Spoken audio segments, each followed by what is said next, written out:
Good morning, Julian. Can you? Good morning. So, could you briefly introduce yourself and your work? Yes, so I'm Julian, and I work at New York University, where I had a lab working on artificial intelligence and games. So what we do is I used to say we do games for AI and AI for games. We use games to try to understand intelligence and artificial intelligence and build a better artificial intelligence. And we also use artificial intelligence to make better games, to create tools that can help humans design games and can help games adapt to humans and so on. And ultimately, I'm interested in games. I play a lot of games. But I'm also interested in really understanding intelligence. What is this thing that we all say we have? And how can games help us understand that? Yeah, and so what are you learning at the moment? What is it that you're kind of really excited about at the moment? I'm constantly learning how much more complex this phenomenon of intelligence is, because it's not really one thing. There's a lot of interconnected little things our brains can do. But at the same time, I am perhaps learning how simple we as humans are. We think we are very intelligent, right? But we actually are really intelligent just because we build this giant world and this civilization and culture around us, which is really built to maximize our possibility to feel intelligent. In most environments, the most possible environments in the world, we wouldn't be very good at, because we don't have that thing that's called general intelligence. So this is something I'm gradually figuring out. I'm also learning lots about particulars. For example, about how very hard it is to play StarCraft well. And how, oh, it's true. It means you need to think in so many levels. Our best algorithms can't even make a dent in a mid-level human player. And how is AI helping you with that? So, because I know that you're saying that AI is helping you play games. So how, just kind of bring us into your world a little bit. Oh yeah, so basically, you can take one of these, an existing game, and it's great to take a game that lots of humans have played, because really popular, well-designed games are really very well-designed intelligence tests. So Super Mario Bros. Is a masterpiece of pedagogy. How it sort of, builds up the levels and gives you challenges that are later on repeated in different combinations, in different variations, and it gets harder and harder, but it teaches you a core set of skill when it comes to playing the games. And the reason we think these games are so enjoyable and entertaining is that they keep our brain challenged. We're learning more and more about them as you go along. So you may ask, could you make an algorithm that can play Super Mario Bros? And I'm actually going to show a couple of videos of algorithms playing Super Mario Bros. It is quite interesting to see, because they would do it very differently than us. One thing we discovered a couple of years ago was that a very, very simple algorithm that many people at the conference would know would actually do extremely well on these very simple levels, because it sort of captures one aspect of playing the game extremely well. And then we started assigning new levels and figuring out that there are more challenges inherent in this game that we couldn't address. We still don't have anything that can actually play a full game of Super Mario Bros. Well, because it requires thinking in separate levels, and that's just Super Mario Bros. Okay.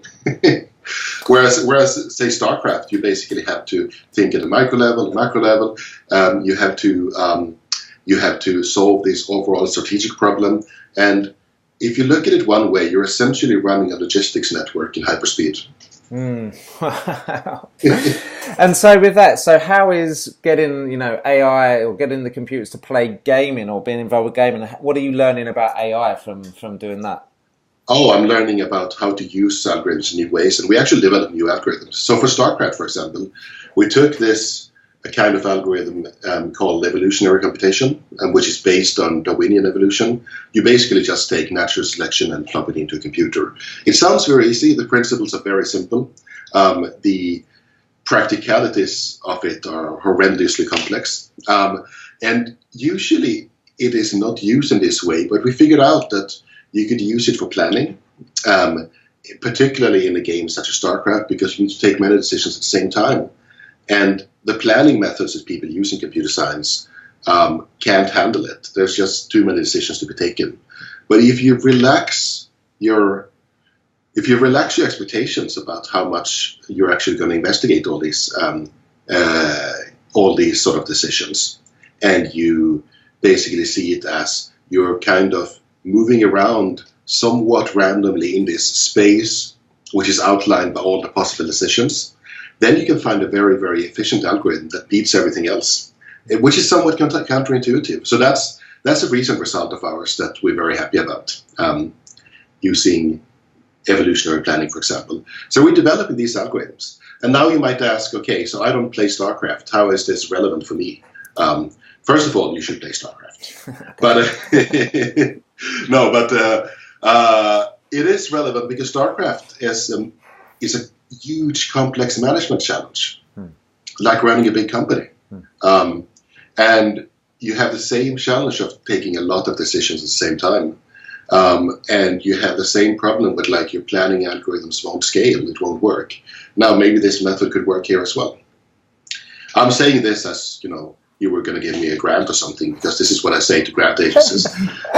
No, but it makes a lot of sense. It, like as you say, it trains that muscle of decision making, right? It's right, and that's really important. And Brian Christian, who I interviewed before, who's going to be speaking the day before, what he talked about, what he's learned about algorithms and AI and machine learning is how explicit we need to be. And actually, as human beings, we're not actually, and in decision making, we're not very explicit. And so, true. You need to be so explicit for the computer to get what you're doing. But one advantage of it is that when you learn to be explicit, you really understand your problem. So I also work with algorithms for helping design and creativity. And so, for example, can you create algorithms that create adaptive and endless games that adapt to you and give you sort of new challenges all the time, or just basically helps you create fascinating new worlds and quests and stories and so on. But one thing we learned is that by taking these design tasks and learning how to make an algorithm that performs them well, we actually understand the tasks better. I used to say that as a computer scientist, you don't really understand the task well, or you don't understand a problem well before you've written an algorithm that can solve it for you. So you don't understand sorting until you have written a sorting algorithm. Now, you don't understand design, I would say, until you've written an algorithm that can do design for you. So in a sense, some of these algorithms become extremely formal theories of design, like actually formal, not like a little bit formal, like you would in a particularly dry book about design, but really formal, which excites me a lot. Yeah, and I love with what you're saying as well, and it's a really good way of testing assumptions as well, because usually we come up with a kind of, okay, I come to this kind of solution and then we stop, whereas what I'm hearing with this as well, this is a really good way of, okay, this is what we have, but now we can really test it to see if it is actually true. Yes, exactly. Because we have these ideas about like what designing a game is. So for example, I've taken cues from several famous game designers like Ralph Koster, who designed several sort of famous multiplayer online games, and his idea about the theory of fun as learning. And I was thinking, how can we translate this sort of vague idea about what fun is into actual algorithms? And basically, we can measure how well we do this by the success of it. That is, if we manage to operationalize this in actual code, does it work? Will it produce games that are fun to play? If so, what does this say about our understanding about fun? And if it doesn't, what does that say? What are we missing? Our understanding of fun and of design, of game design and other types of design. And let me say that the empirical results so far say that more work is needed. Please give me money. Well,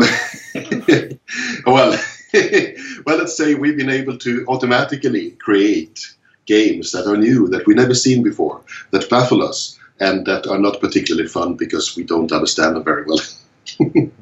They sort of require strange ways of thinking. In a way, they also help us understand what are the limitations of our thinking? Because we create a game that the algorithm says, "Hey, play this. This should be fun for you to play," and then you play it. It's like, I don't understand this. So you can sort of feel the computer just looking over your shoulder, sort of going, just nodding his head, basically like, "You're not very good at this, right, dear human?" Well, I love what you're saying there as well. It feels like we're now, and tell me if I'm wrong, but I get a sense that a relationship is now starting to form, like a real relationship between human and AI, that it's not just like human is, doing this, or AI is doing this, that you're having this kind of relationship between the two entities. Oh yeah, definitely.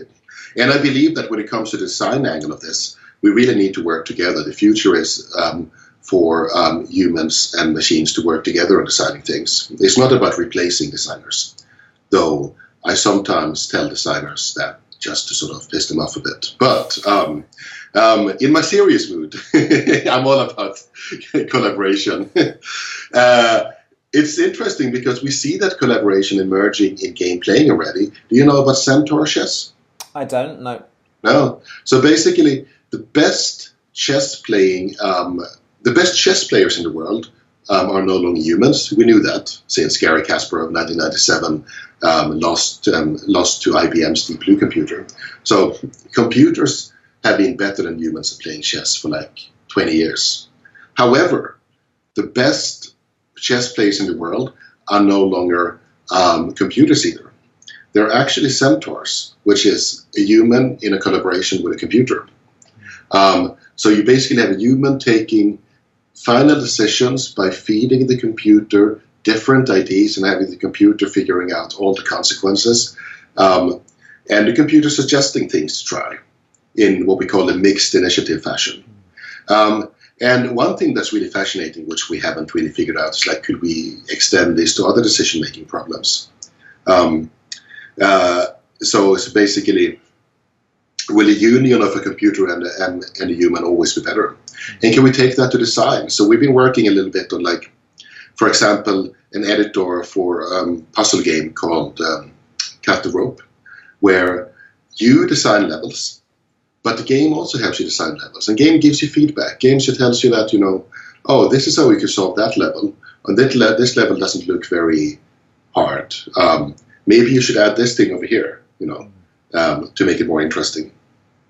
Wow. That's really made me think about lots of different things, because again, what I'm exploring, or what I'm really understanding, is that computers are just a tool, right? And we're tool builders. Yeah.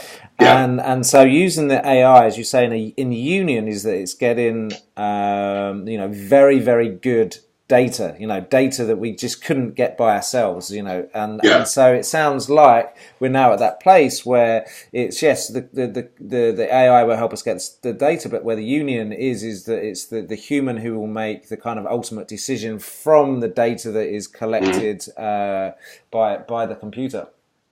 Yeah, partly, but I mean, even if the human makes the ultimate decision, because humans like to do that sort of thing. It's not necessarily that's where the skill of the human is. I mean, the skill of the human might be more in this sort of aesthetic evaluation, like, this looks good, this looks bad, and something. Or it might be something else. Or it might be, maybe the human should be inputting various raw ideas, and the computer should be making the final synthesis of things. With its superior attention to detail, and so on. And this is like, I mean, these creative tasks of designing things aren't that far from playing tasks, actually. I mean, creativity is in a way playing a game with different rules. I mean, assuming that creativity always proceeds under particular rules. Well, so, when I was doing research on your work, that's what hit me with it was, so I'm an educator, I was in education, and there's, the theory of that you go from play into passion, into purpose, and that's why when we're young, in that first part, it's all about play. Right. And I just got that from the AI. I just got this vision of the AI is playing at the moment, and its passion will come, and then its purpose will come after that. Oh yeah, I care a lot about making computers have fun. No, so I mean, basically, I think that the core, I think that you cannot make any kind of even remotely general purpose AI if it doesn't in some way manage to have fun. So basically, an AI that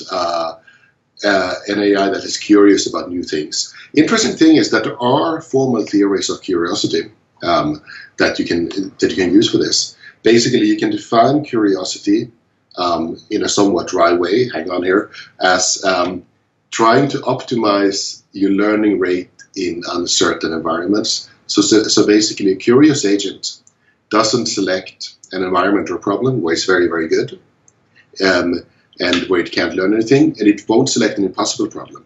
It will select something that basically, which allows it to gradually get better and learn more about the problem. Which is, again, when you think about it, the same reasoning as we have about why games are fun. You try to play the games that you can sort of easily get started with, but which takes a lifetime to learn to play well. And so from this, you've got like, it feels like a viewpoint into the future from this place. You know, you understand AI a lot better than most people. So what do you see? You know, what do you see is coming in the future, and how we can, develop this union with AI? What I don't see coming is this slightly ridiculous notion of the AI suddenly becoming self-aware and starting to improve itself exponentially and making paperclips out of all of us. But I'm happy to hear that. What I see coming is essentially that we're learning a lot from games about what intelligence is, and we're learning to structure a lot of the problems we need to solve as games and as play, essentially. And we're learning to endow a lot of artificial intelligence systems with a sense of playfulness. And then it's a lot about collaboration.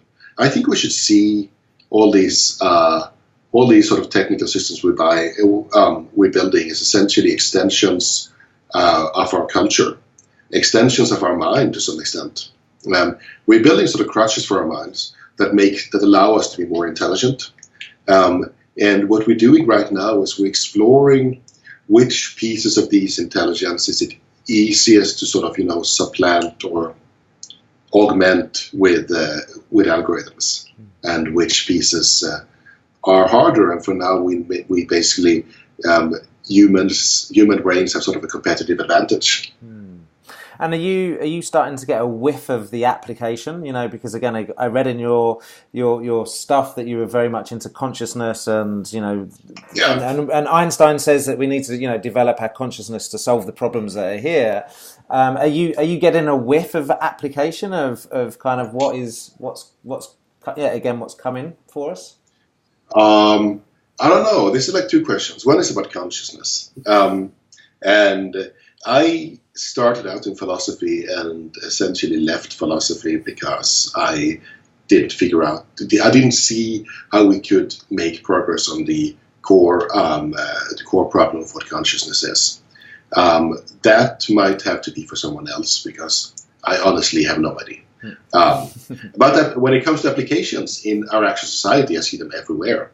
It's all about like how we can recast our problems in a way so that and see them in a way so that these algorithms can make use of them, and we can build like collaborative AI human systems to take them on. And that's going to affect like everything. Of course, everybody in AI these days talk about self-driving cars, and then they talk about Google spying on you. And both of these are very important, of course. But there's a lot of decision making in society that is just like very haphazardly done. That we could do a lot better on like all levels. No, and I love what you're saying, and let me just kind of mirror it back if I heard it right, is that what this is going to help us do is to really understand the problem better, because we need to, again, be explicit and say, rather than not really knowing what's going on and making decisions, actually this union is going to help us understand the problem better and therefore be able to make better decisions. Yes, exactly. And the more you study how to build an algorithm to solve a problem, the more you understand the problem. And in many cases, currently in society, we haven't really outlined the problems well enough. So it's helping us understand ourselves. It helps us understand algorithms, but it also helps us understand what the problems we as society face and how we could sort of attack them in a way. It seems like we're sort of limited in our understanding at the moment. And one thing that's really helping there is like this huge proliferation of games. So basically, you can see all this game design that's happening. That people are designing so many different. People are designing so many different types of games, and sort of what's an acceptable game design sort of expands all the time, because that really helps us understand, and it charts the landscape of what we as humans are good at and what we as humans can learn to do, which in turn very much helps inform our understanding of artificial intelligence. So in a challenge of we need to being explicit, so if you were to try and bring your message and everything to like 2 or 3 sentences, thinking that the audience is it's a bunch of software developers, what's the impact that you want to have on the audience? I want the audience to understand how important games are to understand intelligence and to develop artificial intelligence, and how much they mirror really all kinds of problems that we apply our brains to. Then I wanted to understand how much progress there is in various types of artificial intelligence that take gameplay as its core perspective, and how these algorithms can be applied to everything. And also how working on this helps us understand what intelligence is, and that it really isn't this kind of like Turing complete computation that some people would make would think it was. And if you can imagine, I'm sitting in the seat watching your talk amongst all the other things. when I leave the conference, what's your hope that maybe what has shifted in me?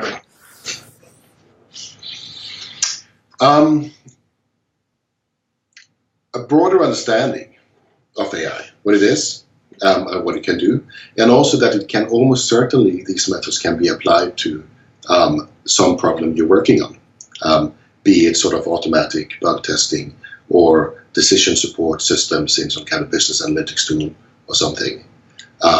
It's all about the perspective you take on it.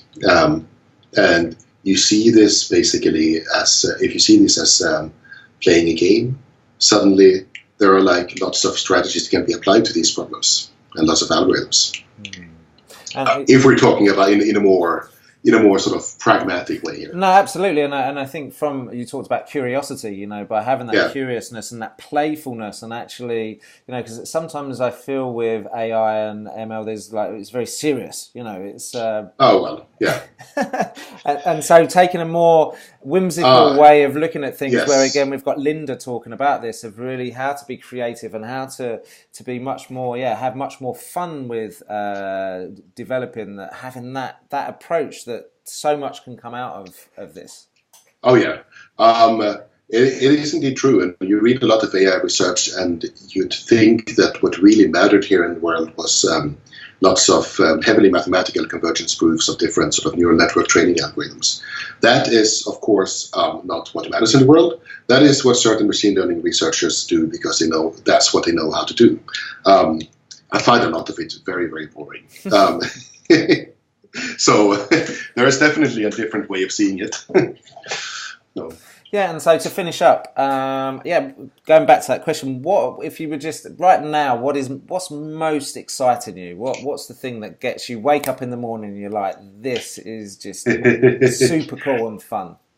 There's usually a whole bunch of different things, but basically, recently we set out to mess with a class of algorithms that try to learn, the class of reinforcement learning algorithms that attempt to learn from experience. And we tried to ask, but by looking at these algorithms, they are not as general as they think they are. Can we sort of really design games that really mess with them? So, For example, we recently designed a game based on. Have you seen Monty Python's The Meaning of Life? Absolutely. The scene where a very, very fat man is eating a wafer-thin mint. Yes. Mr. Creosote, yes, Mr. Creosote. It is exactly only wafer thin. Yes, only wafer thin, and just explodes. And we figured out a way to build games on this idea, and a couple of other very deceptive, nasty ideas. And we're using it to show how a class of algorithms that claim that they are general and learning from experience really aren't, and really behave like Mr. Crusoe, who explodes after eating a wafer-thin mint.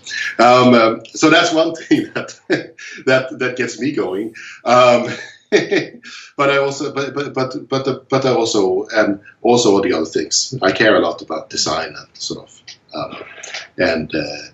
and understanding it, and understanding fun and having fun. Well, it sounds like it. So I can say that it sounds like you're going to bring a lot of fun to the conference, and oh yeah, you know, and wafer-thin mints as well. So yeah, thank you for your time, and yeah, we really look forward to you to come and be yourself in Malmö, which I know is your hometown. Exactly, that's where I grew up, and I even go there now and then. It's pretty nice, actually. You should come. Brilliant. We will see you then. Okay, see you then. Thank you.